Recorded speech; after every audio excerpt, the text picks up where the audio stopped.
बड़ा बढ़िया गुरुजी मार्केट के संकेत करत हो। बड़ी मिजाजी की दसो मार्केट में तो हल्का मचौले हो। कौनो मरद अपना मेहरारू के सिंगार के वर्ण बतावत हो। तू बड़ी सुघर लगत अड़ो। ये देखा नौजवान भाई लोगन के दिल के करीब का और चाचा लोगन के तनिसा हट के हो, लेकिन फिर भी साफ सुथरा गीत है। इनके बदे इनके एकदम गुड नाइट का के कहले हम मरद कहले हो का कहले हो।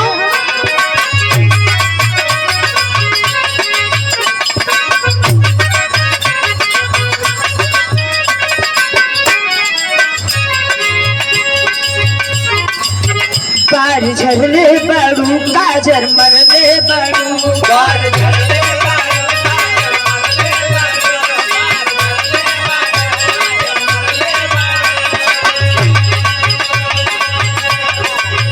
तू तब रही से मूड मर बिगड़ले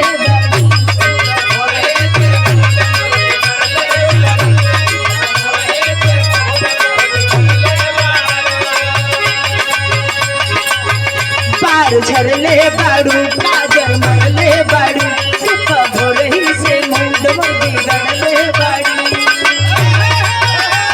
गुरुजी बतौला हमें आज भोरही तार मुँह देखली काम सफल होके दिन अच्छा बीती।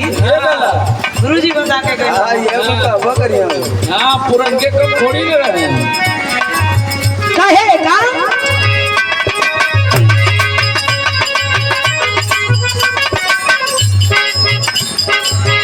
बार झरले बाड़ू काजर मरले बाड़ू, रही से मूड बिगड़ले बाड़ू। पहले से ज्यादा मन आज करता, आज करता।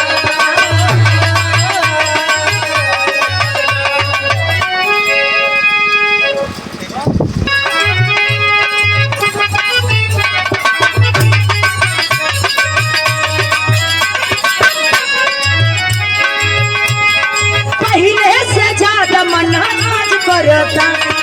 आज करता।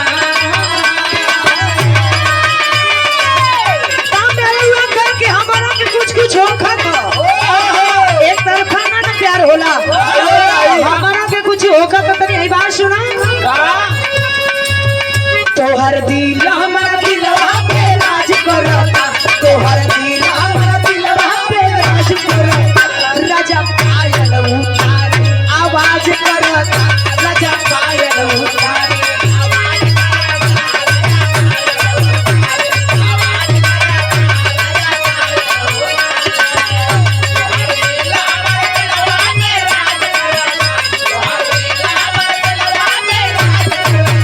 राजा पायल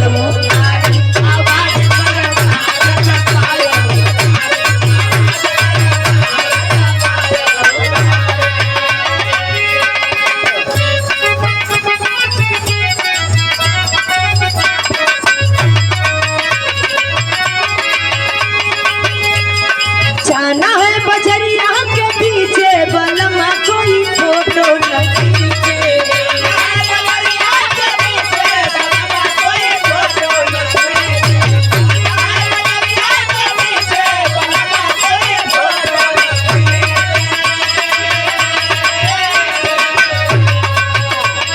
जाना है बजरिया के पीछे बलमा कोई फोटो न खींचे ना ध्यान में पीछे बलमा कोई फोटो न खींचे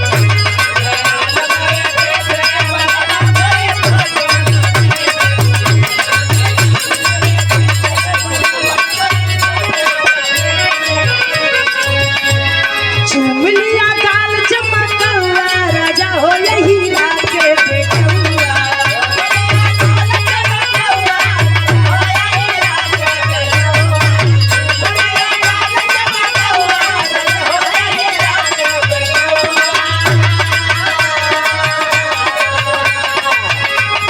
चूम लिया गाल चमकौआ राजा हो यही राके बेटौआ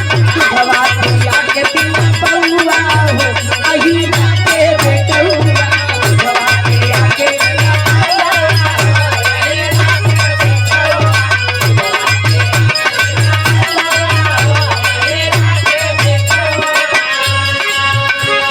साइकिल के घंटी बजा के बोलावे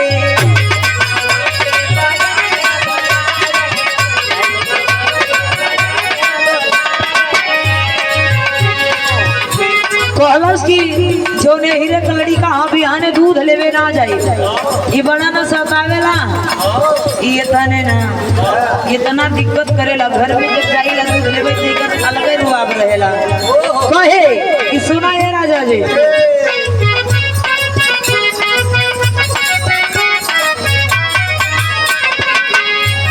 साइकिल के घंटी बजा के बुलावे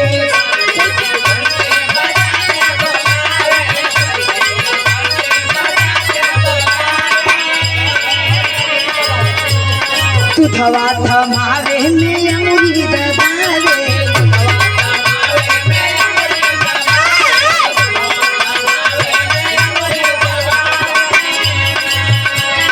खींचला मोबाइल में फुटौआ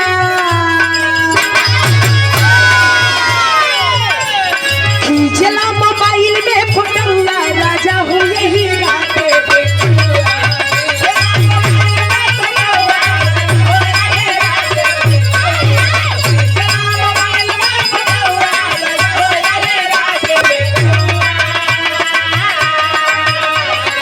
खींचला मोबाइल में फुटौआ राजा हो यही राके बेटौआ हवा पिया के पीना पौआ हो अही राके बेटौआ हवा पिया के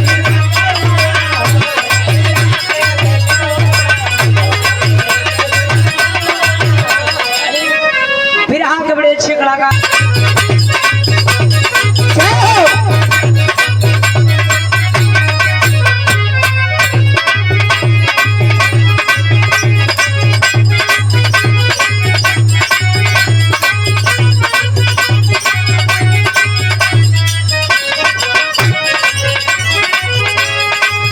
दोनों मेहरारू कहे कि ये राजा जी हे राजा जी देश में एकदम मार्केट में एकदम वायरल है मेहरारू कहे कि तू तो जाकर तो ठीक करत रह लेकिन बड़ा गड़बड़ हो जाई ना जब तू होश में ना रहब तभी होश हो जाइब तो बड़ी तकलीफ हो जाएगी ये देखो सब करे लाख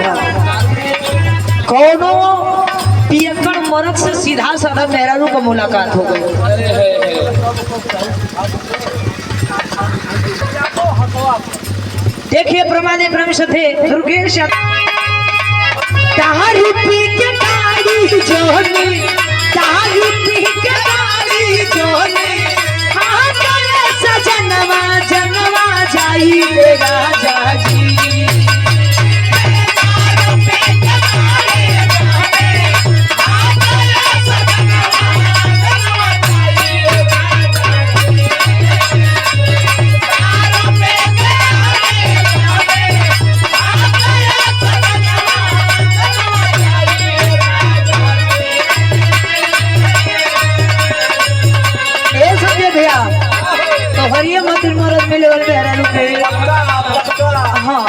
वही मेहरारू समझावत हिया कि तू हमारा के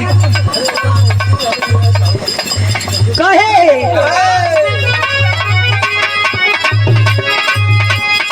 दारू पी के गाड़ी जोनी, दारू पी के गाड़ी जोनी, कहाँ गए सजनवा जनवा जाई रे राजा जी, कि जनवा जाई रे राजा जी, कि तोहरे दारू के करनवा जनवा जाई रे राजा जी, तोहरे दारू के करनवा जनवा जाई रे राजा जी, तोहरे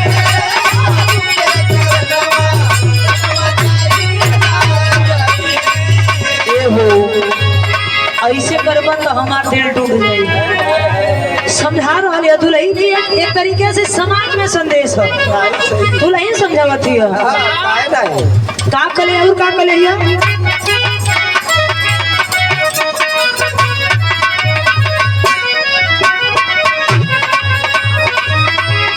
रोज रोज काइयाना माने लगिया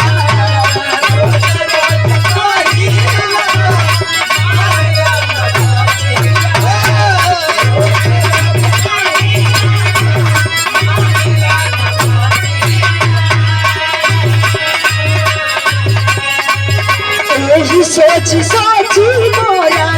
तारा पिला छोड़िया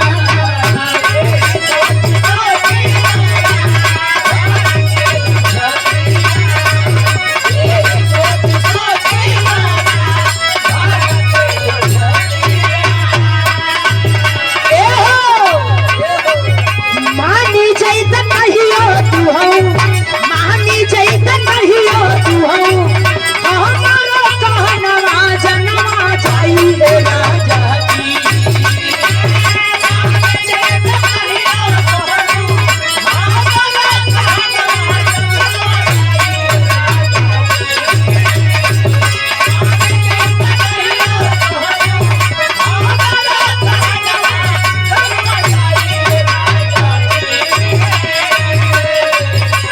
इतना तोरे घर वाले हमारा के ताना मारे लोग,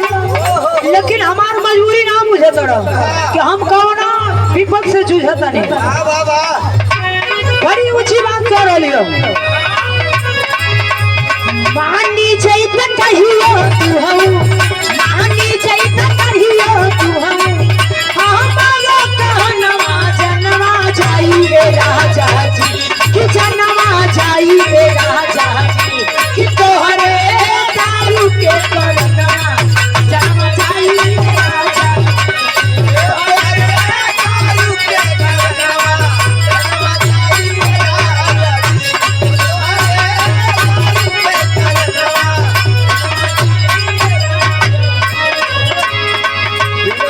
काम नहीं चले वाला कहे का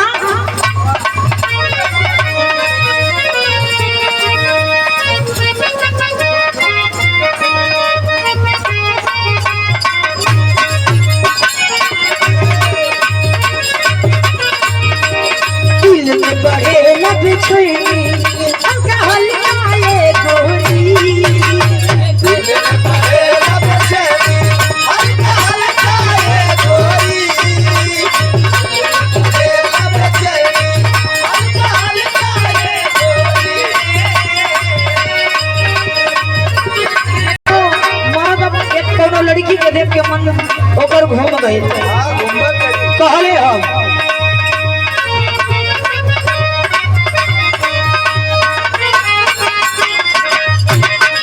राहुल कह रहा जे जे प्यार के मारल होई वही आदत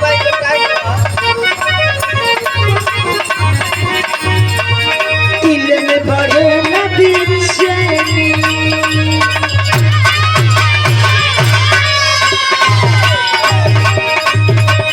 दिल में बड़े नबी चैनी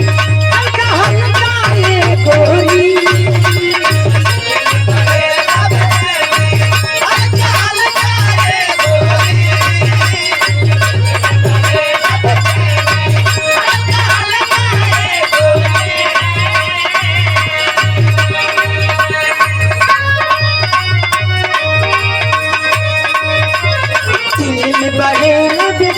हल्का हल्का ये गोरी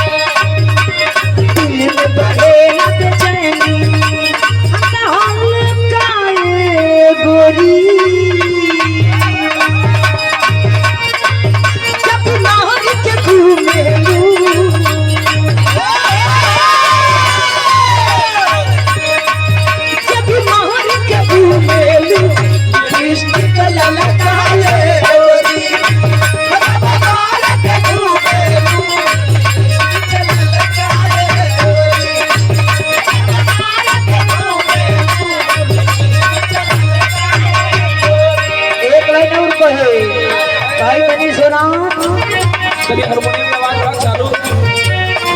और तेहिया पे डाली के दुपट्टा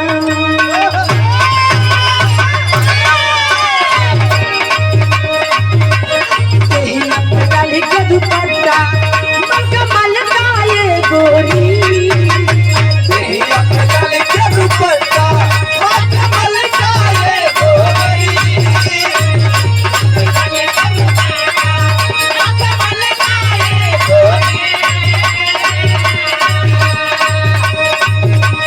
तेहिया पे डाली के दुपट्टा मलका ये गोरी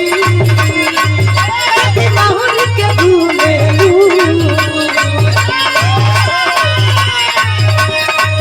जब माहौल के घूमे लिपस्टिक ललका ये गोरी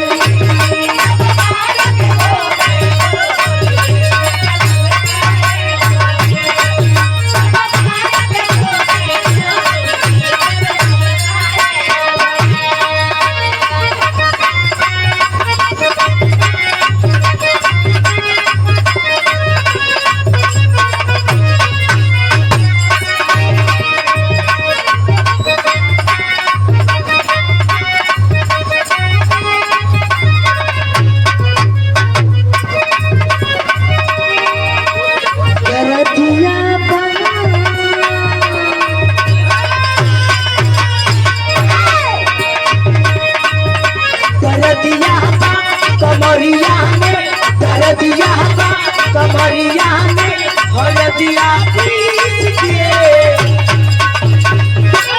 एक गति देखा दर्दिया कमरिया में दर्दिया कमरिया में हल्दिया पीस के छाती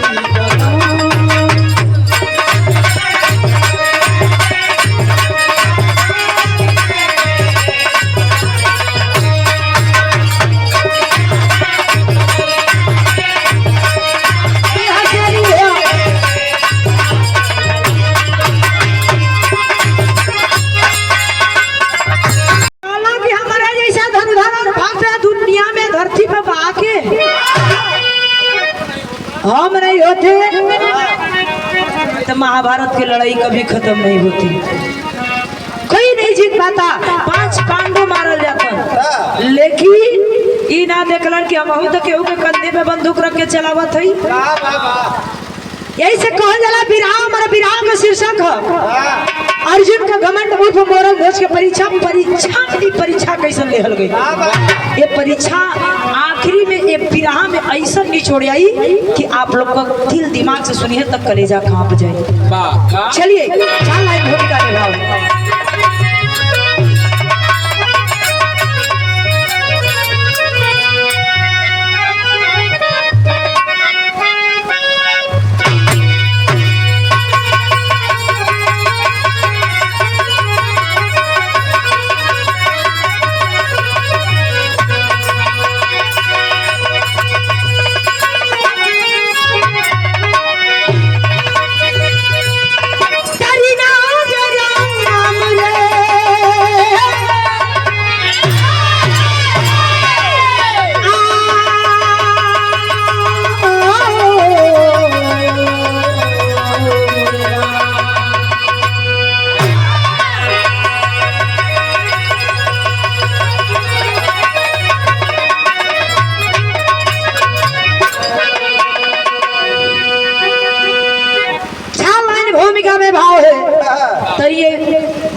डाला बड़ा खर बोलत है मैं ता ओके गड़ू करा गढ़ू करत नहीं वजन कर मैं किया के साउंड का आवाज नहीं खोला हारन का आवाज हो जाएगा करे में तो इनको लगा साउंड का आवाज हम लोग को खोला साउंडवा को उठाओ हारन चपले मालूम पड़ता है अब अजिए उड़ जाता हाँ हेलो हेलो तो बचौता हुआ का अपन मशीन है इतना सुंदर मशीन तो हार हां ऐसे बढ़िया का घरे वाली मशीन है हां यहाँ रहता रहा घरे जा मत हां घर वाली पहले बचा के रख ले हो ना इनकरे भैया देखा आप लोग गलत मत मानिए इनके 2 सेट मशीन है हां एक सेट ये चलावल हां एक सेकंड का बाउल पागल हुआ बबुआ है समारे के समार पर आज का करबन के लिए सब का ये लोगन के बोले के चलिए 4 लाइन भूमिका में भाव है ये बात विचार ना हो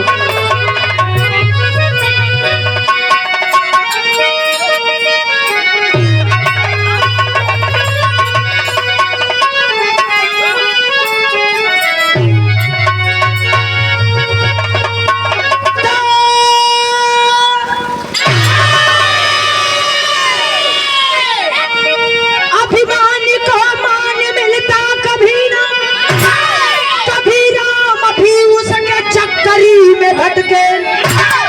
लंकापति को हिलाया था अंगद ने खुशी के पहिया में हनुमान अटके फंसे भीम सुपारसी के सरनिया में भीष्म ने मारा कन्हैया को झुके अभिमान में अर्जुन चूर हो करी के घोड़ा भगाए विजयी के तड़के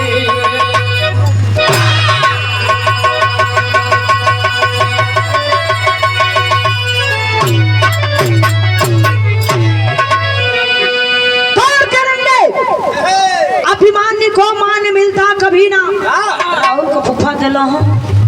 50 रुपया देख सम्मान कर पाला के कर पाला के कही ले अच्छा अरे भैया अभिमान और घमंड नहीं करे के चाहिए जे घमंड खैले सुकर समाज में इज्जत चाहे घर होके चाहे दुआर होके चाहे लड़का होके चाहे मेहरारू होके चाहे समाज होके इज्जत ना मिलेला लेकिन महाराज अर्जुन के घमंड भइल एक बंदर लंकापति रावण के हिला देलस ए भैया लेकिन बिरहा के अंदर एक लाइन कव्वाली को टुकड़ा गुरुजी बड़ी मिजाजी गई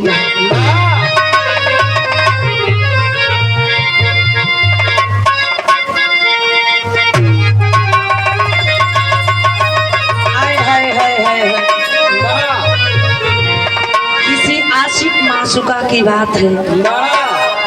जो प्यार करे होंगे ये भैया जैसे राहुल प्यार कैले हो तो कई प्रकार का प्यार कराला नहीं जीत गए लड़ाई जीत के लिया लेला जब भरम तो जाला जीत गए लिया के सब देले बाहु के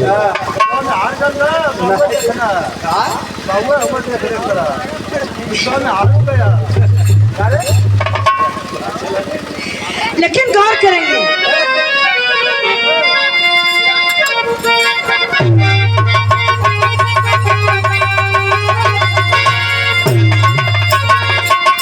और तोड़ दिया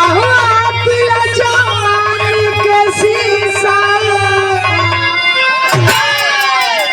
अरे तोड़ दिया जमानी के शीशा अरे मीठा चला के अरे मीठा चला के नजरों में तेरे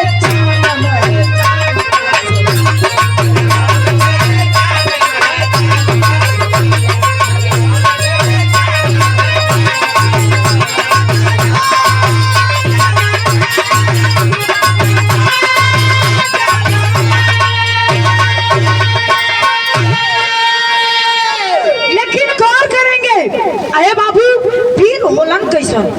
वीरन पर रुदबा का बोले कैसे एकदम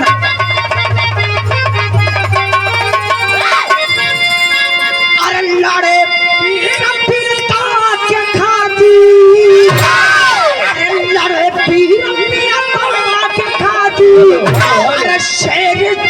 सिकंदर अरे शेर जो सिकंदर पग पीछे ना हट राजा बाज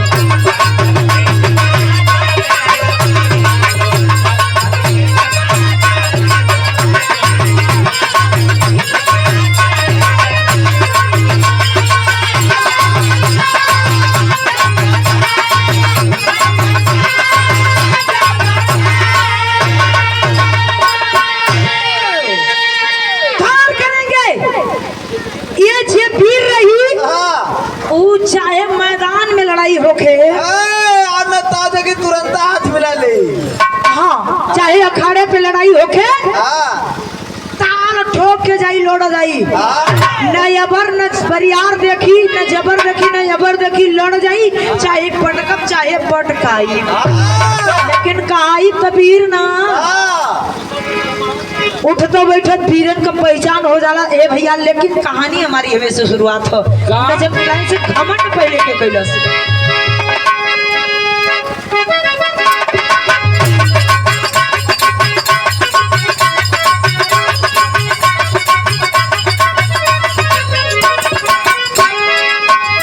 गौर करेंगे फिर हवा एकदम शीशा की तरह झलकी रावण किया घमंड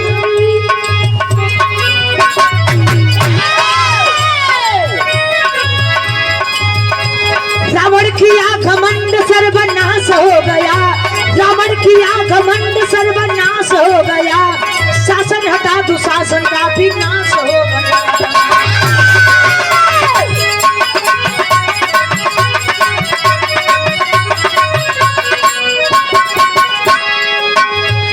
लहू से कुरुक्षेत्र जब रंगीन हो गई लहू से कुरुक्षेत्र जब रंगीन हो गई अर्जुन का अश्वमेध फिर संगीन हो गई।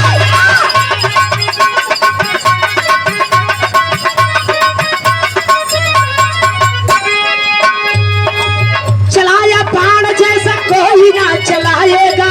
चलाया बाण जैसा कोई ना चलाएगा धरा पे कोई वीर अर्जुन ना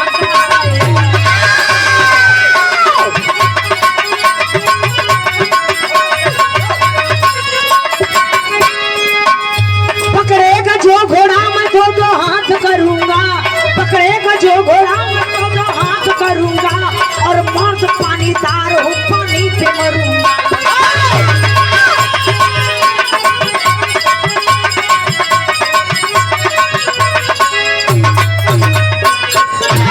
पहला घमंड रावण के भइल जब माता जानकी के हरण करके ले गई हनुमान जी संदेशा लेके गईला तो खलस की जा भेज दे लड़ाई करे बदे हम ना छोड़ब लेकिन लंका में विनाश हो गए क्यों दीपक जलावे वाला ना लेकिन दूसरा घमंड के करा के भाई लहू जब महाभारत की लड़ाई खत्म हो गई एकदम धरती लहू लहान हो गई अर्जुन का देख के अश्वमेध फिर एकदम ठंडा हो गई लेकिन फिर घमंड भइल उनकी कलन की लड़ाई जीतली हम ताज बनल हमारे बड़का भैया के ये कहाँ का ना इंसाफी है चाव के एकदम बढ़िया ताव से झारत हुआ कृष्ण भगवान के सामने कृष्ण भगवान कलन की भा ये लड़का के घमंड हो गई घमंड हो गया कलन घमंड हो गई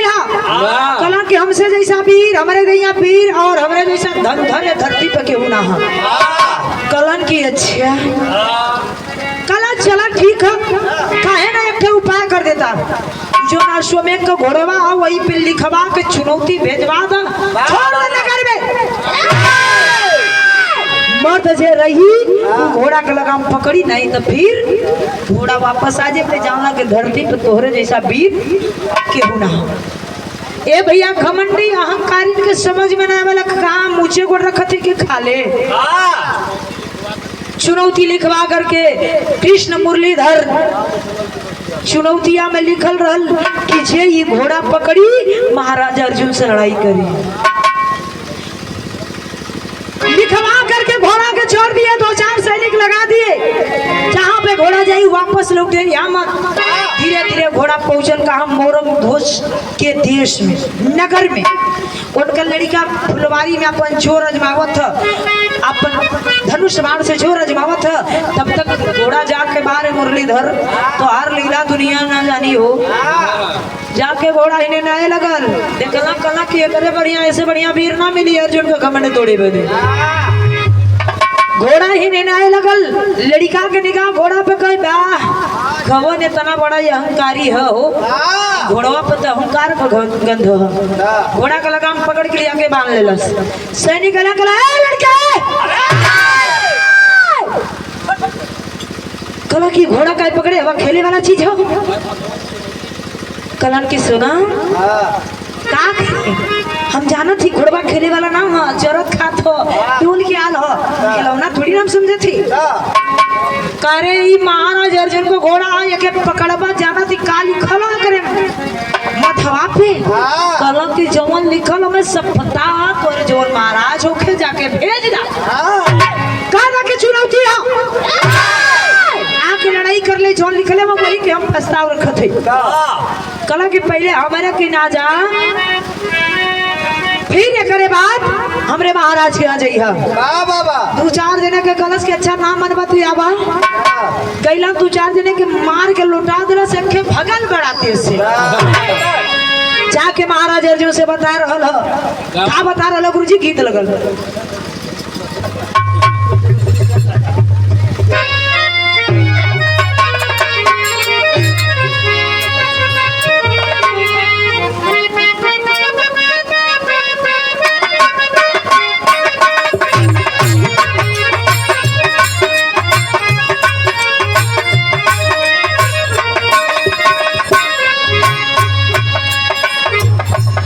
बढ़िया गीत है, बड़ी पुरानी गीत है, लेकिन आज भी नहीं है।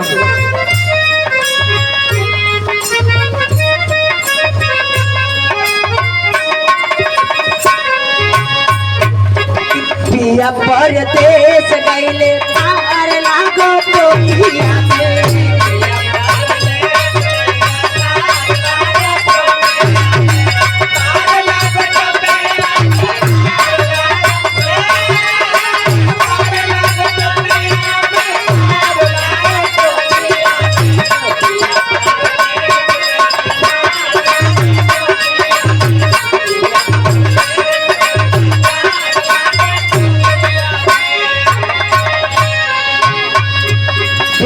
अच्छे कलाकार आदरणीय परम पूज्य ब्रह्म सम्मानित हमारे गुरु भाई हैं शशि लाल यादव, उतड़ी की पावन धरती से उनके पिताजी की ओर से देखिए बड़ी रुपया देकर के सम्मान के बाबूजी के सिर छोड़ों में प्रणाम। यही के बदल के बगा में भोजपुरी वाले गाँव में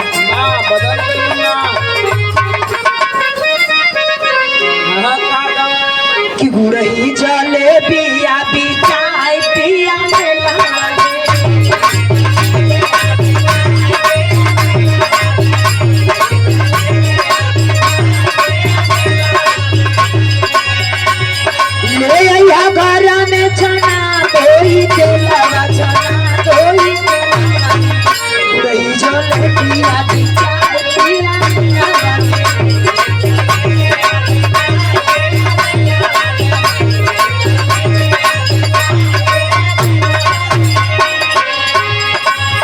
लेकिन बाबू गौर करेंगे जा करके सैनिक बता रहा महाराज अर्जुन से का करल हूँ।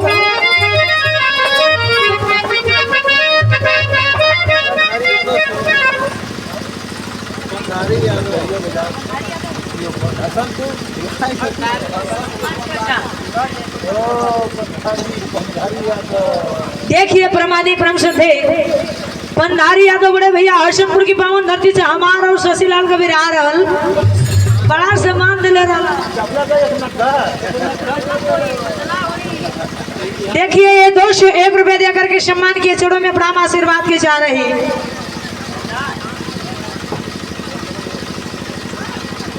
हमारे गार्जियन महोदय जेकर देख रेख में आज ही विराह हो रहा ओम प्रकाश यादव बाबूजी की ओर से ये देखिए 501 रुपए देकर के सम्मान के इस परिवार के लिए बाबूजी के लिए एक बार ताली बजा करके आप लोग सम्मान करेंगे। लेकिन जा करके सैनिक बता रहा हो महाराज अर्जुन से कह रहा हो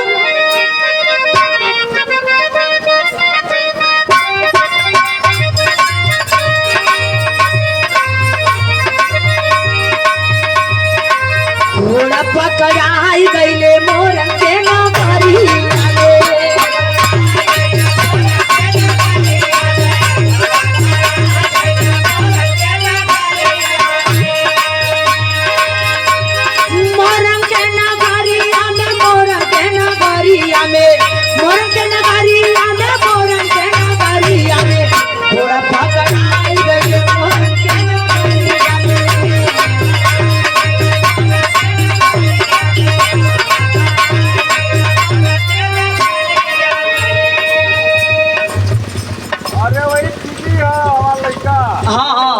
पंधारी यादव रे भैया हसनपुर के बावन धरती से बड़ी सम्मान और बड़ी प्यार मिलल पुनः ये देखे 100 रुपया देकर के सम्मान के हम चाहिए बाबू जी आपका स्वागत ना हो हम जानना थी तू चुप चुप भाग जीवा करेंगे खलस के घोड़ा पकड़ा गए कहे मोरन के दरबार में मोरन के नगर में कलश के मोरन के नगर में खेत पकड़ छोट के 10-12 साल का लड़का होगी और बड़ा 2-3 जने को जगह घायल करके रखले हो और तोहरा के चैलेंज कैले हो तोहरिए बस के बात हमारे बस के बात ना बड़ा संजोगी मानल ना महाराज अर्जुन ने तरी 5 लाख क्रोध में चलल हो कैसे चलल हो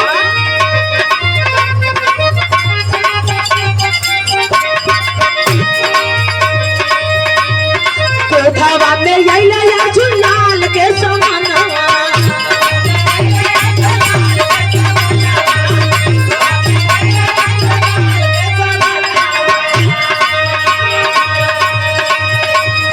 कैसे तोरा हिम्मत मारा बोल बेटा हनवा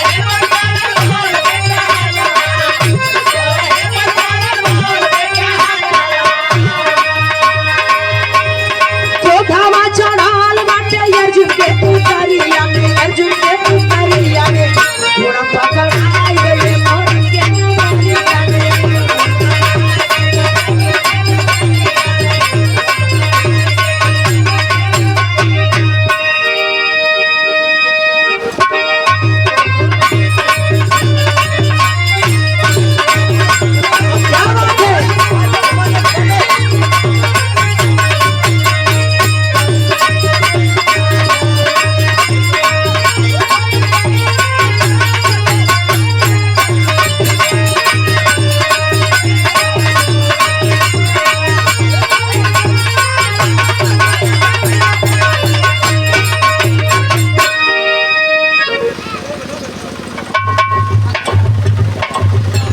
दुर्गेश यादव हथवा पर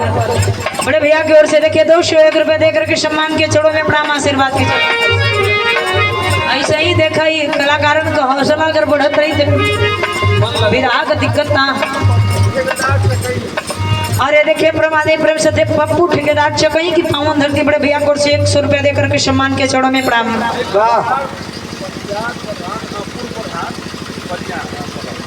पतियाल पूर्व प्रधान जी इस ग्राम सभा के पलई ग्राम सभा के आप पूर्व प्रधान हैं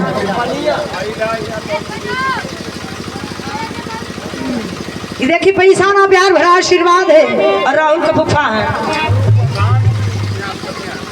ये देखिए मगरू प्रधान पनियार की पावन धरती से पलिया की पावन धरती से 51 रुपया दे के सम्मान के चढ़ो में प्रणाम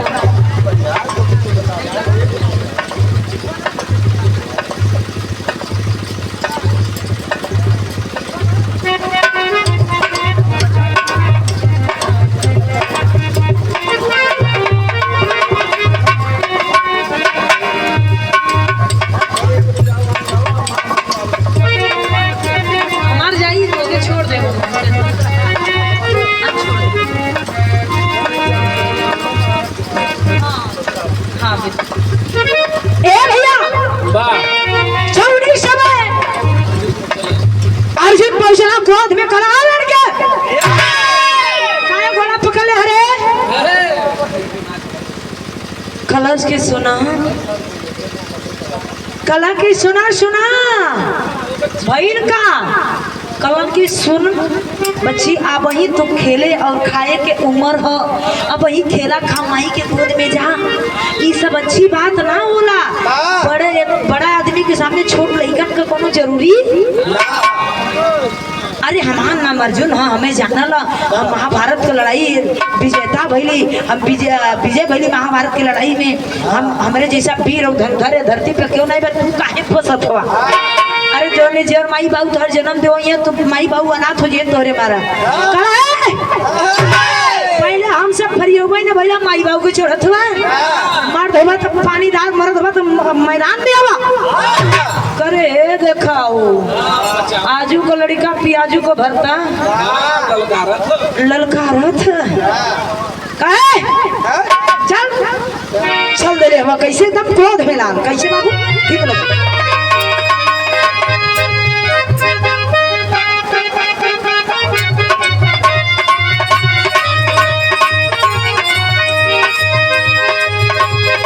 कोनो पीएम मरो से सीधा साधा मेहरारू को मुलाकात हो गई।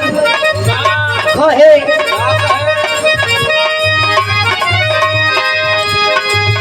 सैया मिलल बाया नारी के चलाई गाड़ी हो,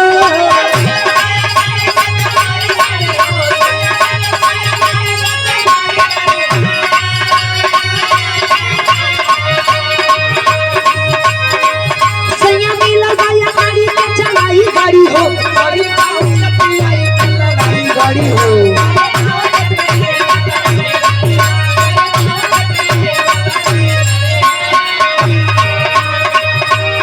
कौन भी है एकदम तू ना मानत हुआ तो तनी सुन ला। अब हमार दोस्त मत लगा है बहुत तो समझा चुकली। छौड़ी समय मैदान में दोनों जवान जा करके अपने अपने धनुष पे बाण जमावे लगलन, अपन अपन छोर अजमावत हो कैसे।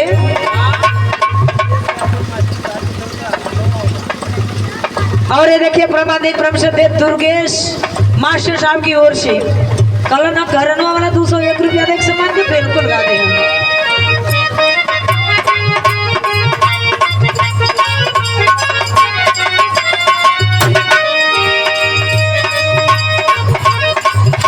का कौन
दुर्गेश मास्टर साहब की ओर से पुनः 100 रुपया देकर के सम्मान के जोड़ों में प्रणाम आशीर्वाद की जा रहे हैं। लेकिन गौर करेंगे बिरहा में का भाई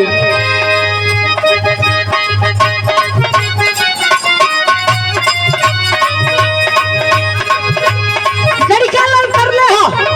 अर्जुन कर का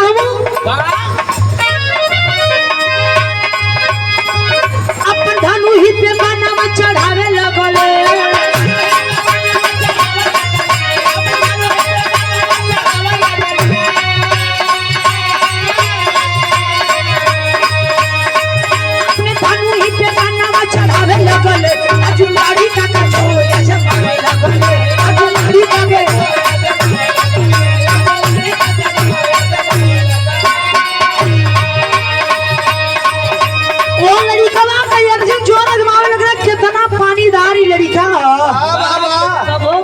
भैया सुइयो एक चूटियो हथिया के मौत का कारण बन जाले यहाँ करे के चाहिए लेकिन अहंकार हो करे का हुआ गुरुजी। देखिए प्रमादी ब्रह्म से राम यादव हाशीपुर के पावन धरती से। अच्छा बड़का मामा हुआ संजय भैया का, तो मामा पाला के कर हमने तरफ से मम्मा पालगी यही से तब कर लेके फंस जाइदा का हालत लाज है कहे का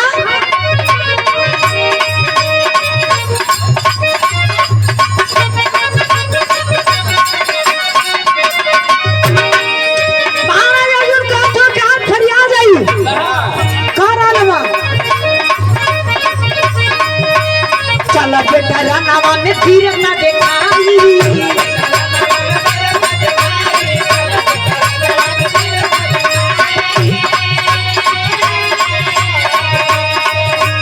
बाट के वीर बन जाई फरियाद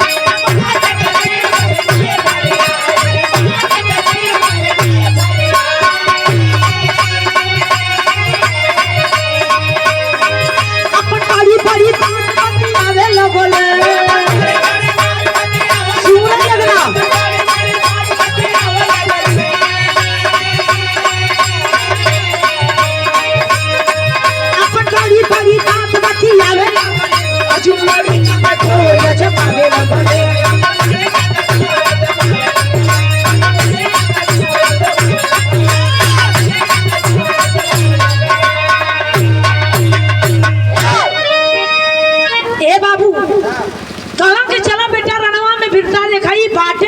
वही जाई फरियाई।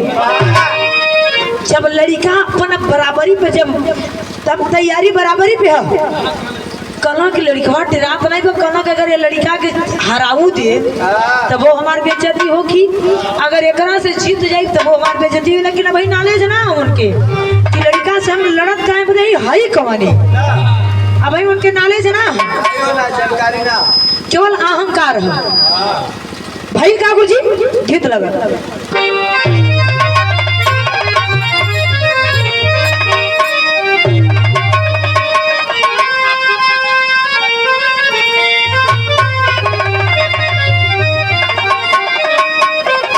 स्वर्गीय रामदेव गुरु जी बड़ा मिजाज में घमेरे से जिगर नामे रहल वीर सम्राट के रामदेव गुरु जी ना होके उनके तो बड़ा काट पीट के भी रवा गौली, लेकिन गावई बड़ा मिजाज में गावई कई प्रकार के मिर्जा यहाँ से उठावा बनारस से उठावा मिर्जापुर इलाहाबाद तक ले जाना पहले, लेकिन गावल कैसे गुरु जी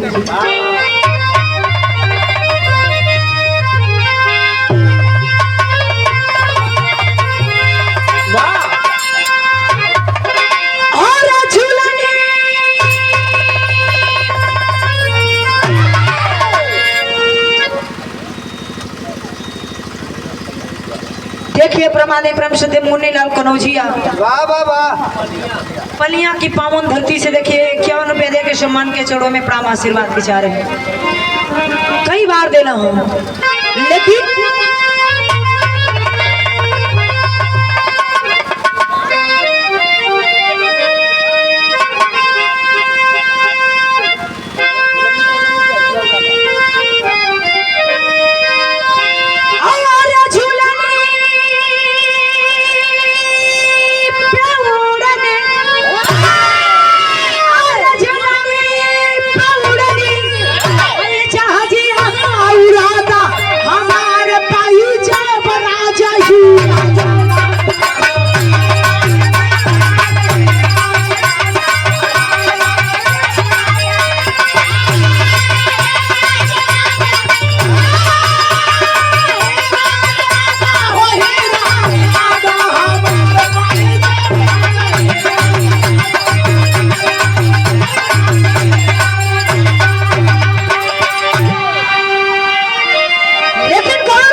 स्वर्गीय बुल्लू गुरु जी उठाए तो कहीं नहाई दे का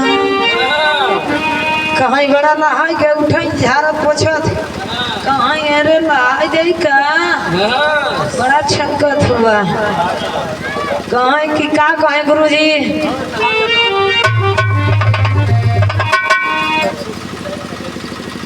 देखिए बड़े भैया आदरणीय परम पूज्य परम सम्मानित पप्पू ठेकेदार चकई की पावन धरती बड़े भैया को उनसे 51 दे के सम्मान किए हैं। बहुत बहुत प्रणाम है, सकल पंच के प्रणाम है। कहाँ है?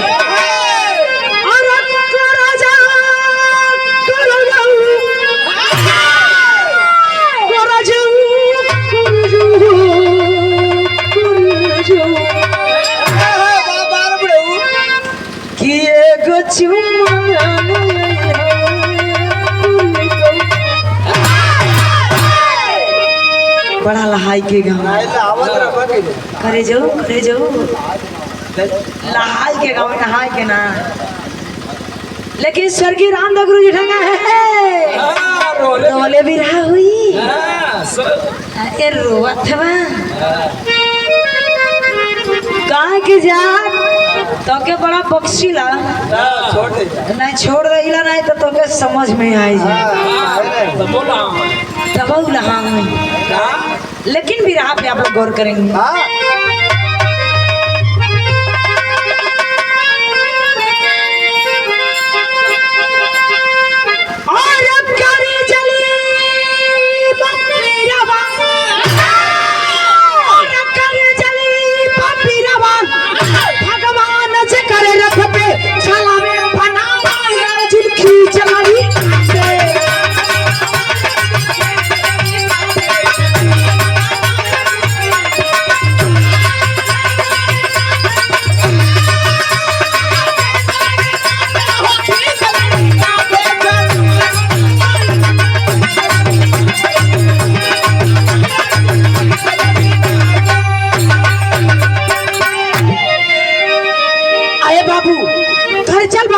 भगवान जी करे रथ में जावे बनवाया जो खींच लड़कियां पे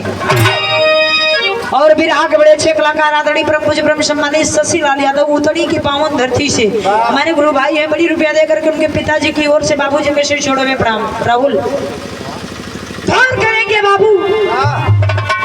छौनी से घर जल बिरवा एकदम ताड़प है।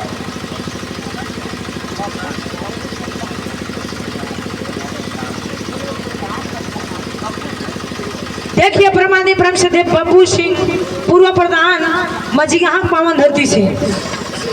500 के 1000 हो अच्छा 500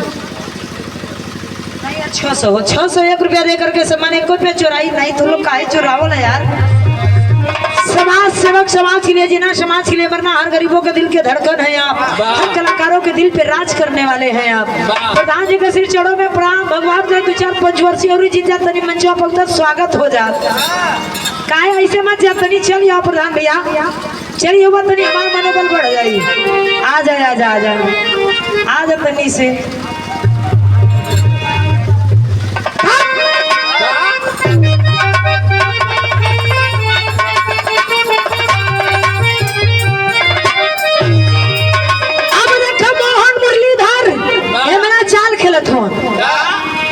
अरे रथिया पे बैठी मोहनी दिहाले मुस्काई अरे पप्पा यार जो खेला तू रंगाई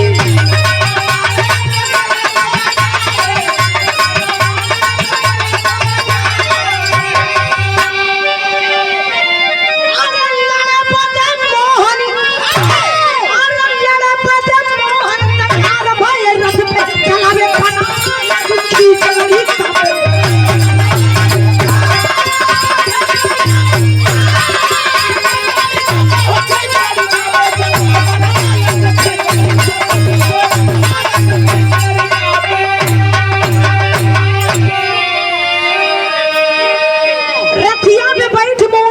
मुस्काई अरे बा शेर बा आजा तो अर्जुन के घमंड टूटी आ रहे आजे तो अर्जुन के पता चली मर्दे से पाला पड़ल है वहाँ फुला तो ना अर्जुन पसीना पसीना भल हुआ अरे ये कदम तैयारी में होता अर्जुन रथ पे लड़का जमीन पे ही से कह जाला है भैया जमीन पे बैठे वाले भैया लोग जिम्मेदार होलन चौकी पे बैठे वाले भैया लोग चौकीदार होलन। हाँ गद्दा पे बैठा वाले भैया गद्दार होलन। तू कहे पे बैठल हव? मान तो रजाई के खोली पे बैठा। ससुरारी से चुरा के सड़गोइनी के लेके आए रहे। हाँ ये तो रही बकरल। लेकिन गौर करेंगे अब अर्जुन पसीना पसीना भइल हवा क्या रही तो हमारे बराबरी पे चला था। अरे लड़का कहे अब बेसी होखा था, अब समझ लिया। अब अर्जुन गुस्सिया हो गया ना, अब यार पार की लड़ाई होके चाहिए रही चाहे कहे कि दूसरे के कंधे पे बंदूक रख के चलावा था। मर्द कहते हुए अपने आप के कई लड़ाई अपने बाप दूल्हा जीतला करा तुम कहा था का गुस्सिया गले जौनी से लड़का करो कि दूसरे कंधे बंदूक रख ले बा लड़ाई जीता था बा। अरे मर्द हुआ तो आज पता चल जाई तो यार अब आज मर्दे से पाला पड़ल है तो ताके ते ऐसा कर देब ना कि जिंदगी में समझ जाबा कि अपने बाप दूल्हा लड़ाई होला कैसा कैसे।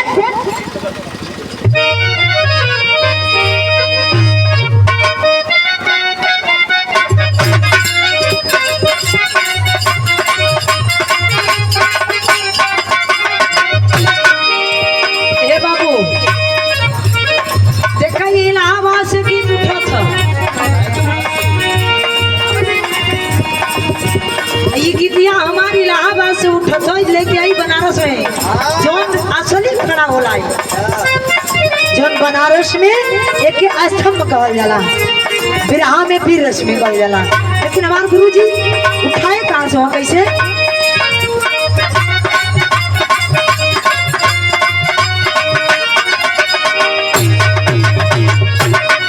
राहुल भैया की बाली उमर कमर लचकनिया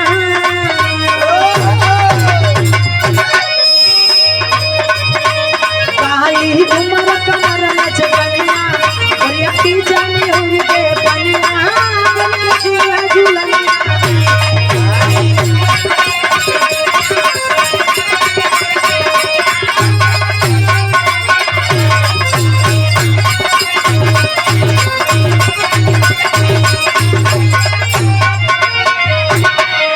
अब देखा स्वर्गीय रामदेव गुरु जी का मैं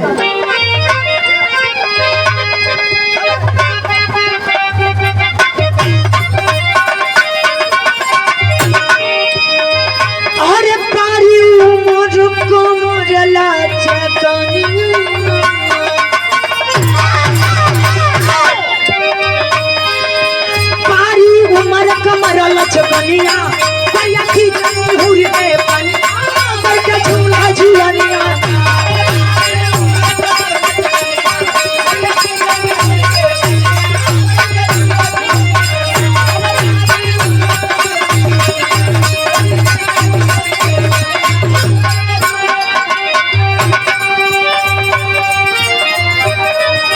और देखिए प्रमादे प्रविष्ट थे संजय भैया के बड़के मामा जी राम वृक्ष यादव हर्षीपुर की पावन धरती मामा जी की ओर से देखी 100 रुपया पुनः ये देखिए दूसरी बार दे करके सम्मान के मामा जी की चरणों में प्रणाम। लेकिन यही के भोजपुरी वाले चोरा के गाँव है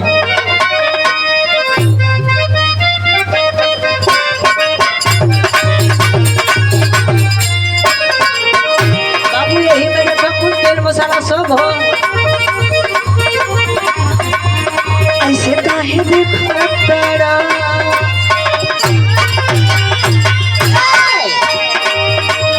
ऐसे काहे देखा तारा मार के नजरिया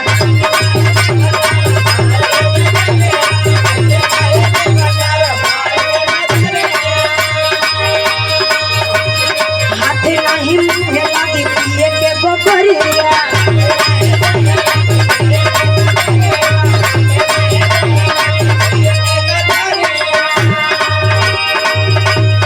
ऐसे काहे देखा तारा मार के नजरिया हाथे नहीं मुझे लगी पिए के बबरिया।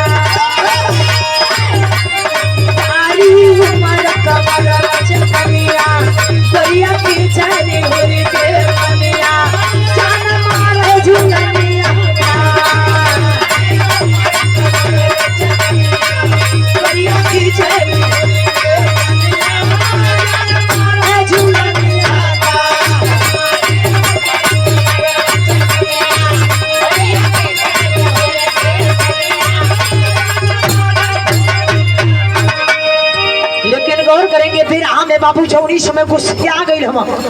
गुस्सिया के कैले काम सब पप्पू ठेकेदार चकवा की पावन धरती चकवा की पावन धरती 51 रुपया दे करके सम्मान किया और से मोरम ध्वज का लड़का तामर ध्वज बाबू गुस्सा में लाल और से महाराज अर्जुन एकदम बराबरी पे गुस्सा में लड़ाई हो खतिया तब भइल का बा बाबू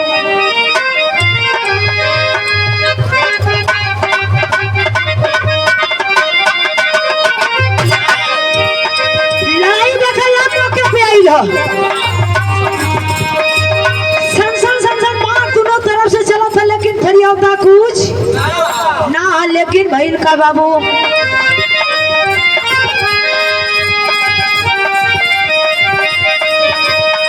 अरे रामा रामा अरे हमारी राम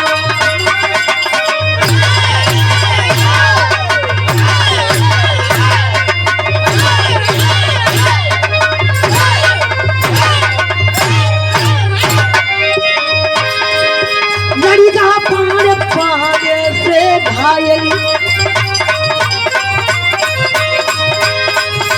लड़का पार पार से घायल लड़का पार पार से घायल मार बाना हो जवाना जब पहले नजर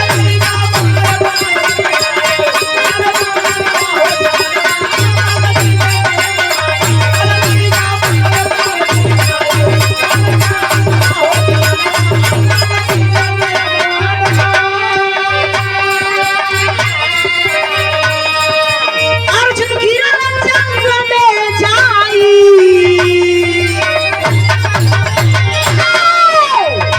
तबले लड़ने आए कन्हाई झरगव नहू के उठाई तब जो सहो समय उड़ेगा हो समय उड़ेगा हो जाना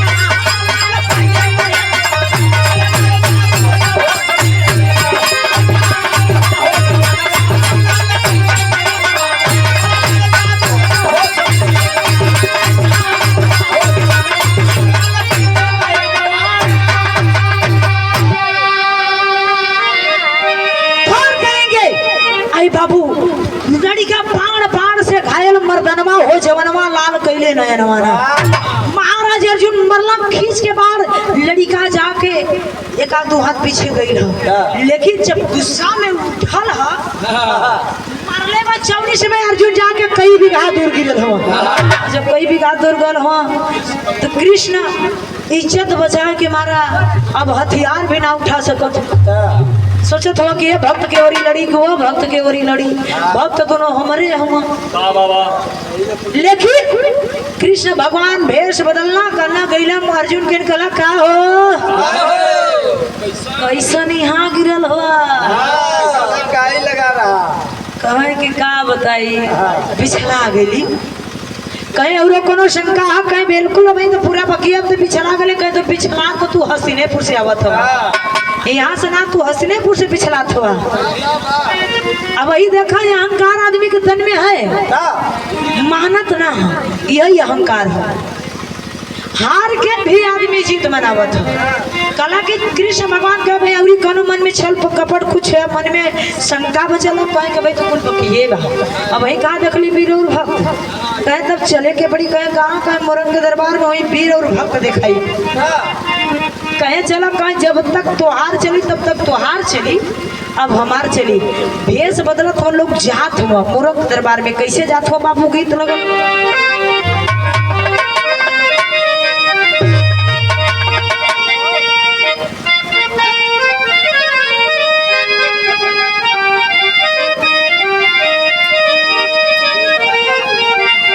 बड़ी बढ़िया भोरहरी का गीत है गुरु जी ये गाजीपुर का मेहरारू और मल्लाहिन गाँव है और बनारस का गाँव है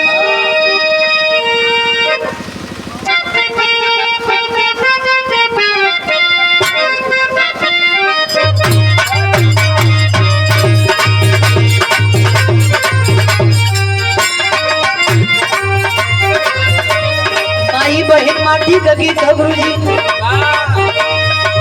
कहे यही पार गंगा माई हो वही पार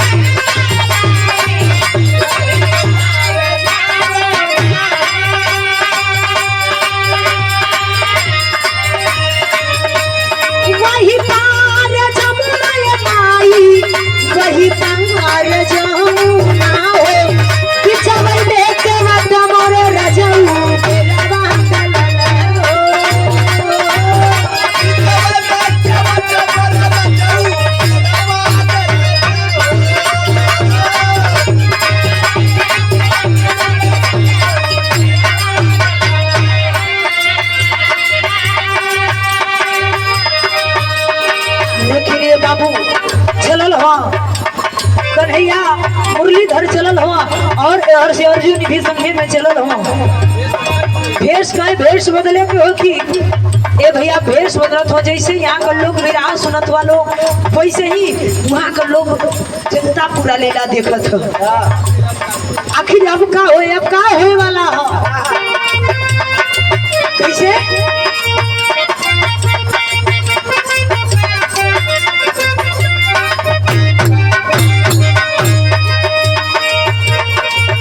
बोले कन्हैया तो अर्जुन से बचाइया हो।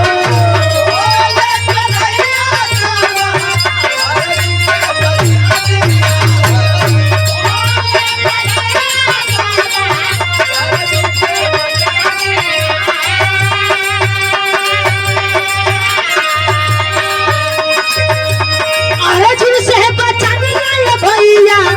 अर्जुन से बचानिया हो आवा चाली मोरंग के नागरिया भैया हो।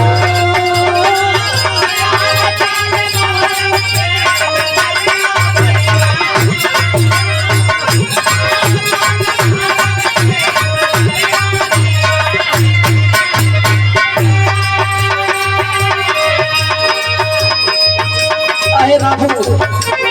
कुंवर कन्हैया मुरलीधर कहला कि चले कोई मोरम के दरबार में भेष बदलत हुआ कहला कि चला चला तैयार होखत हुआ ये बाबू के कौन कौन रूप रखत हुआ कौन कौन रूप बनावत हुआ कैसे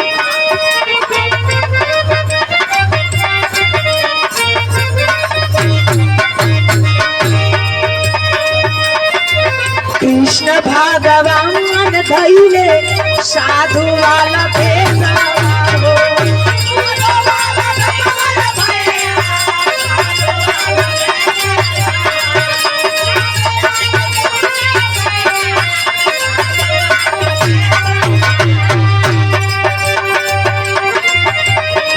अर्जुन बनल शेर लोगा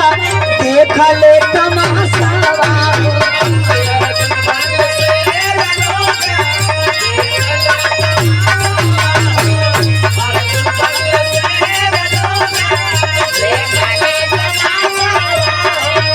देखले तमाशा ये भैया देखले तमाशा हो पहुँच गईले मोरंग के नागरिया भैया हो।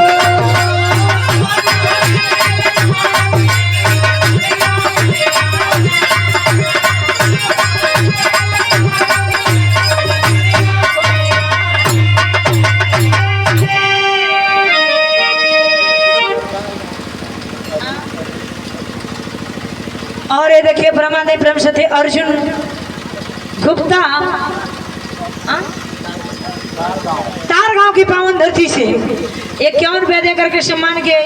बड़े भैया बड़े बाबू जी के चरणों में प्रणाम आशीर्वाद की चाह रहे गौर करेंगे बाबू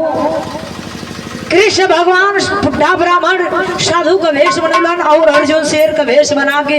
और ले करके आ गया कि कृष्ण भगवान पीछे पीछे अर्जुन चल दिले बड़ा पहुंचल बड़ा मोरंग के दरबार में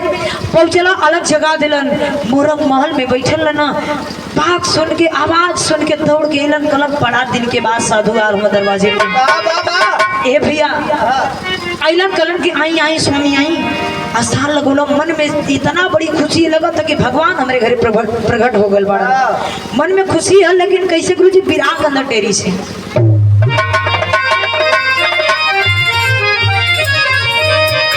कहानी हमारी हवे से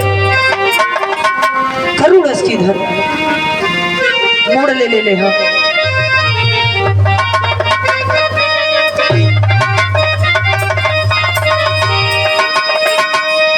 सागरी में सीपी मोती छा गई अरे सागरी में सीपी मोती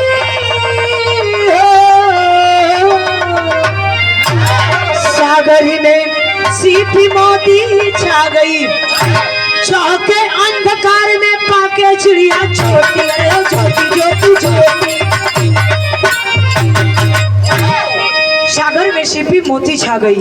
चौके अंधकार में पाके चिड़िया ज्योति हो सागर में सीपी मोती छा गई गौर करेंगे बाबू, मन में इतनी खुशी है हमरे दरवाजे पे भगवान आयल हो। अब सेवा में लीन हो गए,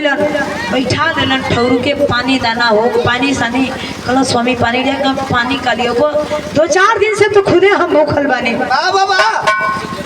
और हमसे ढेर हमारा शेर ही भूखायल हमारा। कहे करे स्वामी ऐसा तैसा दरवाजा ना या दरवाजे पाई रहो, कबो खाली पेट और खाली हाथ न जीवा। कलन की खिया देबा, कहे बिल्कुल खिया देबा। कलन की सुनाओ, पहले हमरा के सुन ला ध्यान से, कमाल शेर खाई का। हमार शेर इस शुद्ध शाकाहारी भोजन ना करेला, हमरा के तो शुद्ध शाकाहारी कुछ भी खिया देबा खा ले हम, लेकिन हमारे शेर के मांसाहारी चाहिए, वो भी मानव के मांस। कहे कि ठीक है प्रभु हो जाए। कलन की अगर ना की बात जान जाओ कि तू कोनो ना भक्त हुआ ना कोनो माने में तोर नाम हो। बाबू जौनी समय भक्ति का बात करें तो बहुत बड़ा भक्त मोरंग ध्वज रहा बाबा। सोच लिया कि भक्ति राम लग गई। कला स्वामी शिव का तू हमार मांस खा ला, हमारे दुल्हन का मांस खा ला, लेकिन कहना ही हमें पहले 3 वचन दा कि वो चीज दे देबा। कहे कि बिल्कुल मंजूर है। कहे मंजूर, कहे मंजूर है। कहे कि हमारा शेर तोरे लड़का का मांस का एक ही आंख के तारा है बाबू, ध्यान देना है आप लोग। एक ही आंख के तारा तामर दोष चुपकल की लड़का का मांस हमारे शेर का ही कले जवाब पसेज गई लोग। कलन की वो भी यही महल में अपने लड़का के काटे के हो, वो भी चाकू तेगा तलवार से ना, लकड़ी काटे वाला यार मशीन से काटे के होके। अरे बाबू ये बतिया का सुन के जो टूट सवलिया रहल कि एकर 2 वचन जो दिले 3 वचन दिले रहना, लेकिन 2 वचन ही बतिया का तो छोड़ा, लेकिन एक बात गजब न बोल देना। लड़िकावा के काटे के समय ही एक बूंद आंसू न गिरे, नहीं मार शेर न खाई। ए बाबू कवन माई बाप रही हो कि अपने लड़का के अपने हाथ से काटी और आंख से आंसू न गिरी। लेकिन गौर करेंगे, बात को स्वीकार करके मोरंग ध्वज महल के डर गए और महल के डर जा करके आवाज लगाए, अरे बेटा तामर ध्वज, अरे बेटा तामर ध्वज। लड़का दूध लेके हाथ में बैठल बाबू पिए जाता रोज माई पियात रही, लेकिन वो दिन लड़का लड़ाई से आल थकल रहल, भूखायल रहल, उठा के लड़का कटोरी मुँह कर जैसे लगौलस बाबू का आवाज गई बा काने में। भाग के लड़का बाबू के सामने आई, लगना मोरंग ध्वज रोए के पेटवा, आज हमारे भक्ति दाव पे लगल है। अच्छा बंदा हमार भक्ति बच जाई और हमारी इज्जत बच जाई, पानी तार मर्द पानी पे मर जाला। कार करेंगे बाबू। कल कि बाबू आखिर भइल कहाँ? कल ये बेटा आज हमारे भक्ति के सवाल एक साधु बाबा शेर आई रहा, वो भी शेर बाहर मांस खाया था। तोरा के दान कर दिली ये बेटा, अगर ये बेटा ही नहीं कर देवो तो बाप मर जाई ये लाल। अरे बाबू कल भक्ति अधूरा रह जाई। हमर दोस्त कल अरे बाबू तोरे भक्ति बदे बेटवा अपन जान भी दे सकेला, तू भक्ति के बात करत हुआ। ए बाबू बाहर ये वो लड़का जा करके अपने औरत रानी से कलन के रानी ऐसे ऐसी बात है साधु बाबा आई रहा और तामर ध्वज के मान सुनकर सिर कर चाहता मेरा रू तैयार न जवन माई अपना कोख से जन्म गई हो, आज वह माई कैसे काटी, लेकिन फिर भी अपने पति की आज्ञा के पालन करते हुए लड़का जा करके वही आराम मशीन के पास जाकर राजा और रानी लेकर के पहुँचे। बाबू भैल का जैसन गीत वैसे ही भाव।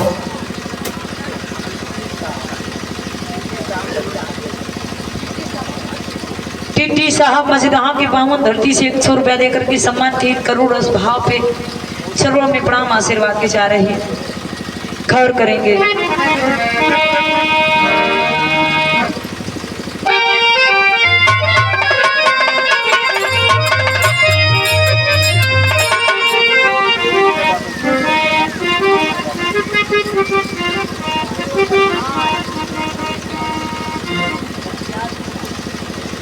पतियाल राहुल के फूफा जी पूर्व प्रधानी इतनी बड़ी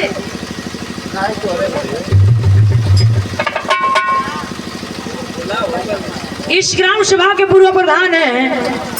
ए पतियाल फूफा जी राहुल के फूफा वही मैं सोचा कविता का फूफा कर देनी है अब ये समय हाँ ये देखिए 51 रुपये दे करके सम्मान के फूफा से चढ़ो में प्रणाम आशीर्वाद की जा रहे हैं।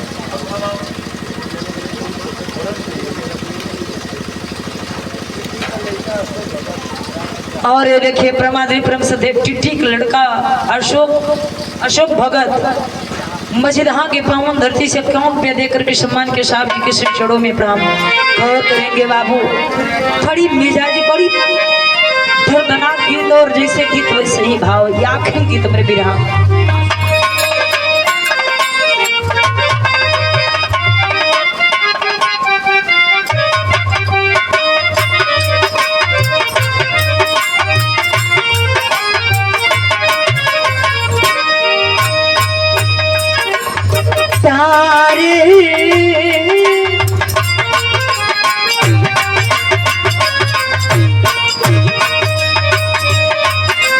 तारे तारे चकने नील गगन के तारे तारे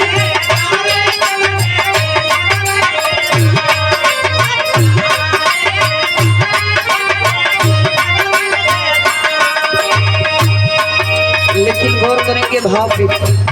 सारे मदारी लेकर के लड़का के वही आरा मशीन के पास लगा राजा रानी एक बोले राजा और एक बोले रानी पकड़ के लड़का के काटत हो कैसे बाबू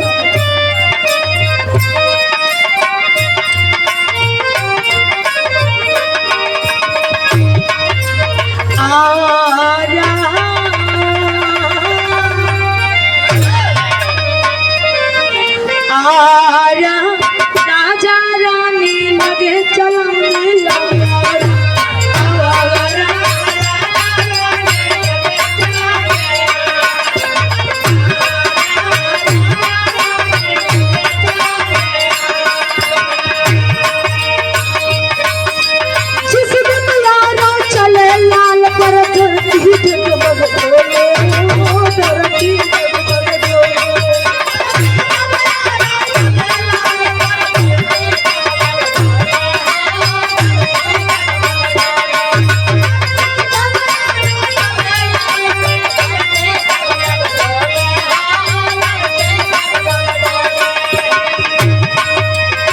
बाबू छुरी समय आरा चलत एक भले राजा और एक भले रानी पकड़ के आरा चलावत हुआ वही गीतिया कल जान पहुंचे रवि वहां पहुंचे कभी आरा हिले छपरा हिले बलिया हिलेला हिले जब खमरिया पूरी दुनिया हिलेला छोटी समय आरा मशीन जब पकड़े रहना तो आरा हिलत रहल और छपरा जब छपरा काटत रहना छपरा हिलत रहल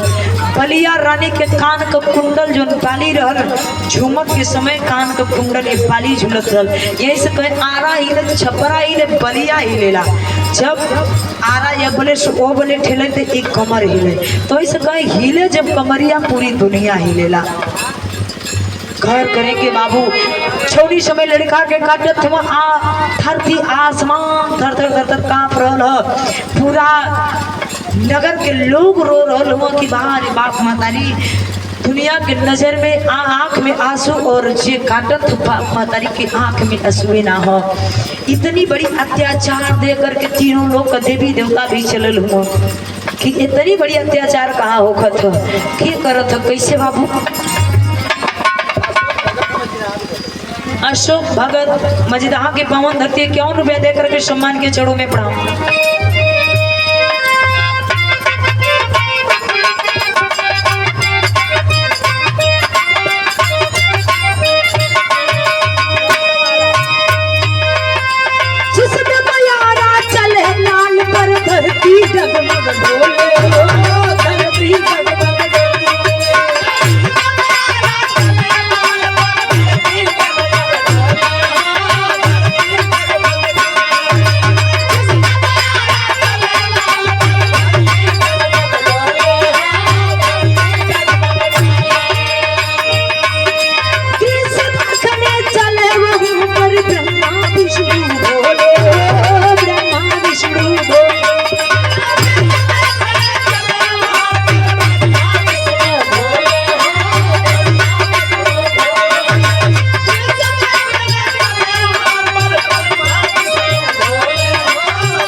समय तीनों लोग के देवी देवता पूरा ऐसे मेला लगल है, लोग देखत हो कि बारे मोरंग दज अपने लड़का के कही लड़का के तो दोनों प्राणी काटत हो, आंख में आंसू ना हो। अरे बाबू वो लड़का का रो, वो लड़का के दृश्य देख करके चांद सितारा पूरी जंगल के बन के पाती तीनों लोग का देवी देवता आग देख रहा हुआ कि बाहर बाप मतारी बाहर भक्ति, माई बाप से बढ़ के भक्ति है, बेटवा बेटिया से बढ़ के भक्ति बोले। बूटी बूटी काट करके छुरे करके बाबू ले करके राजा रानी पहुंच गए। वो साधु कृष्ण भगवान जो साधु के वेश में थे, थाली सजा करके दो लेकर चलत हुआ भैल का गुरु जी आल्हा में पा मिले।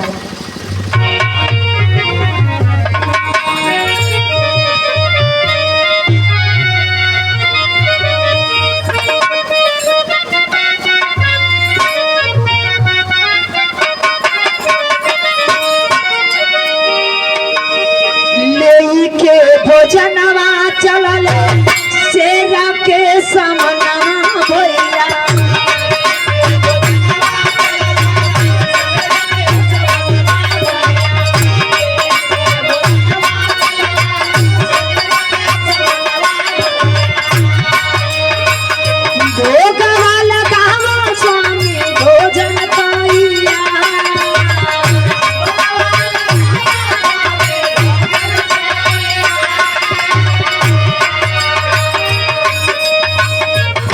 भगवान बोले कहाँ बासु बनवा बाबू,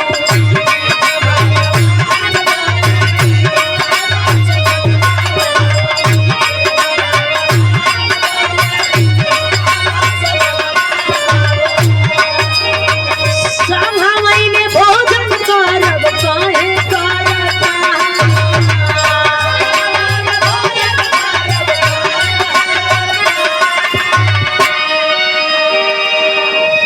अरे बाबू थाली सजा करके लेकर के पहुंचे, हम कल स्वामी भोग लगाई आप बदे शुद्ध शाकाहारी भोजन और तोहरा शेर बदे मांसाहारी अपने लड़का का मांस काट करके लेके आल बड़ी। अरे बाबू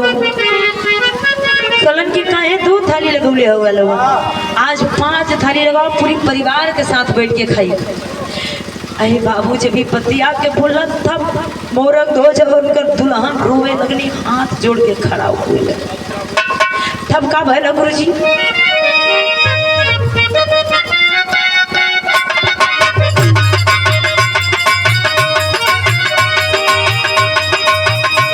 हथवा के चोरी मोरंग पलले बचनिया,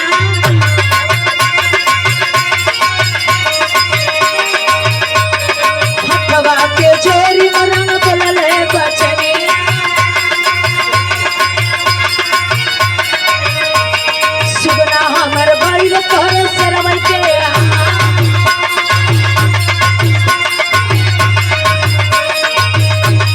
सुगना हमर बैल तोहरे सरवै के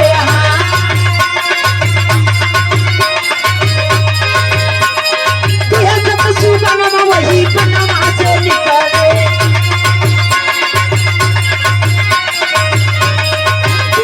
सुगना वही पनमा से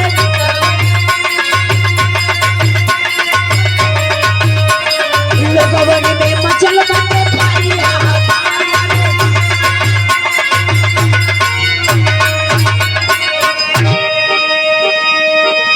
गौर करेंगे बाबू जब कलन के कहा लइका कहाँ गई, मोरक ध्वज खड़ा तो हो गए हाथ जोड़ करके। कला के स्वामी हमार लइका हमार सुगना तो तोरे से तैयार बन गई,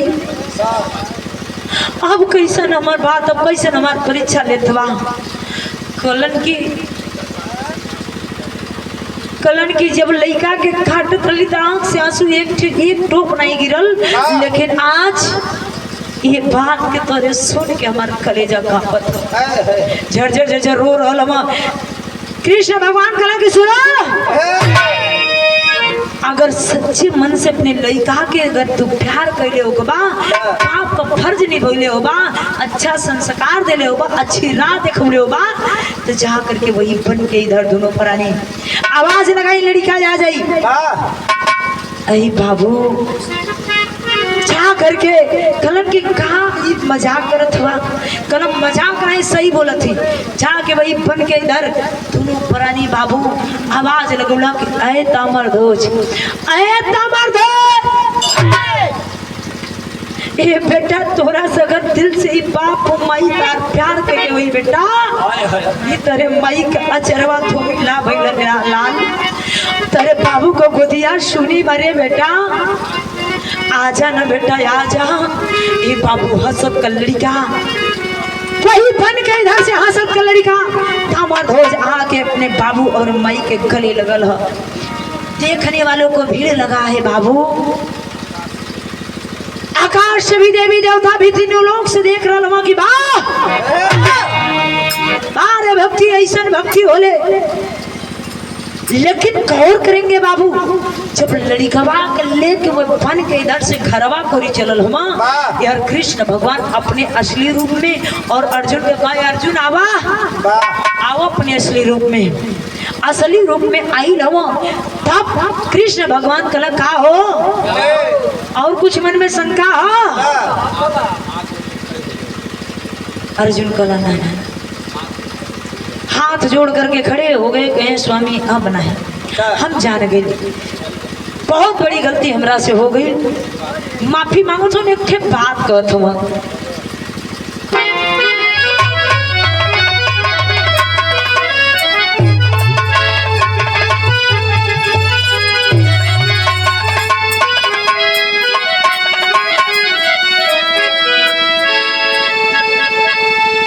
अरे माफी मांगे अर्जुन भारत से सिर झुकाई हो,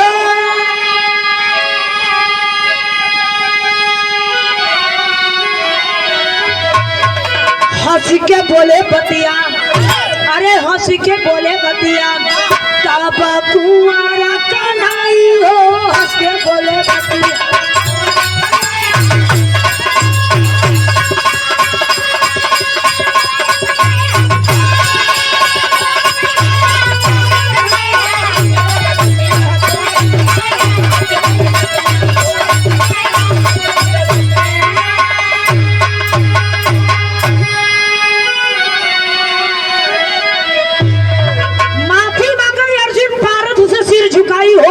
बोले बतिया तब कुंवर कन्हई, घमंड अहंकार चूर भई, माफी मांगे लगलन कलन की अब क्षमा कर दा। यही से कहा जाला कि अहंकार और घमंड कभो ना करे के चाहिए। एक बात और कृष्ण भगवान कलन के सुना का कहे, अरे एक से बढ़ी का एक बारे धरती पे बाल बनवा अर्जुन अभी मानवा के टूट का गुना,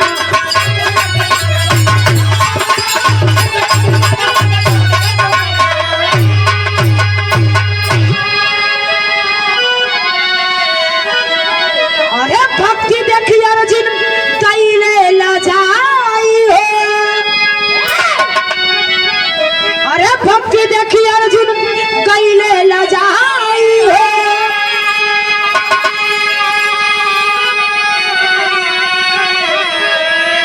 हंस के बोले बतिया, अरे हंस के बोले बतिया तब कुंवारा कन्हई हो, हंस के बोले बतिया।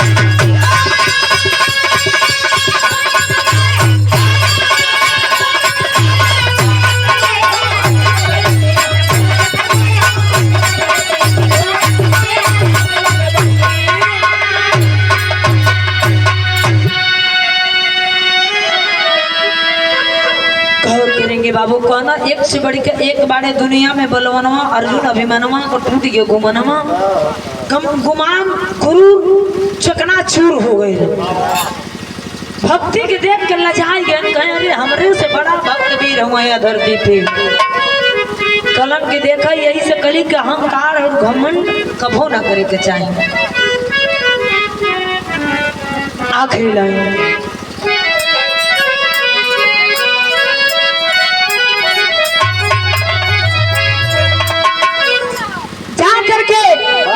और उनकी धर्मपत्नी जाकर करके कृष्ण भगवान और जब अर्जुन के देखले बड़ी तो कहली कि जा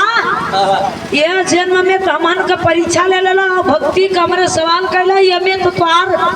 हमन पूरा कैली लेकिन अगले जन्म में ऐसा कलयुग में मत अवतार लिया और नहीं तो न तो भक्ति भगत का भक्ति पूरा होगी और न तो तार कबो परीक्षा हो पाई। यही से देवी देवता अब कबो ना मतलब धरती पे अवतार लेवेला अथवा परीक्षा लेवेला सॉरी ये धरती पे कलयुग में परीक्षा क्यों ना लेवेला। कलयुग में परीक्षा काहे से कि भक्त भी ना उतना पूरा कर पहिया और भगवान भी ना यहाँ पहिया उतना। यही से आखिरी लाइन यही से कहल जाला धन बढ़े तन बढ़े मन न बढ़े।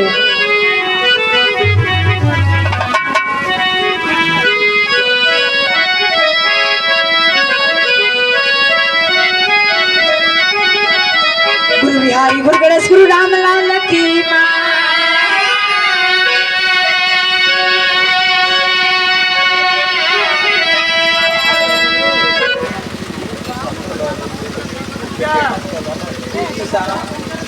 टिट्टी साहब के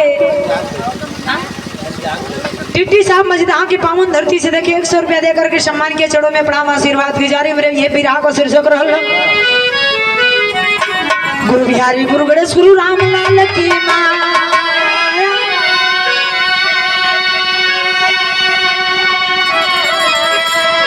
कथन करे कभी चंद्र का कहीं धूप कहीं छाया हो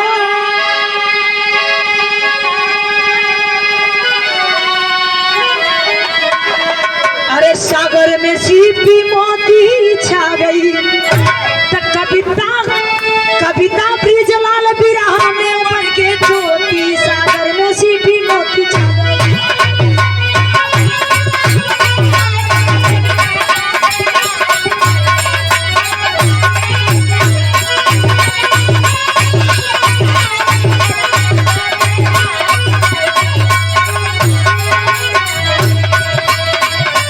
ले जाएंगे दिल वाली दुल्हनिया ले जाएंगे।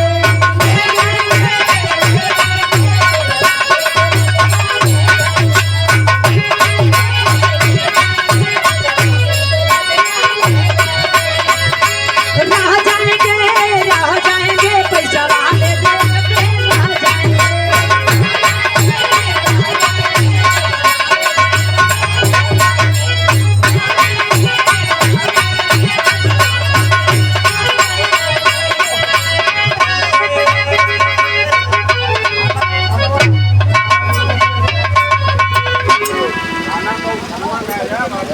अरे उठा ना वहाँ क्यों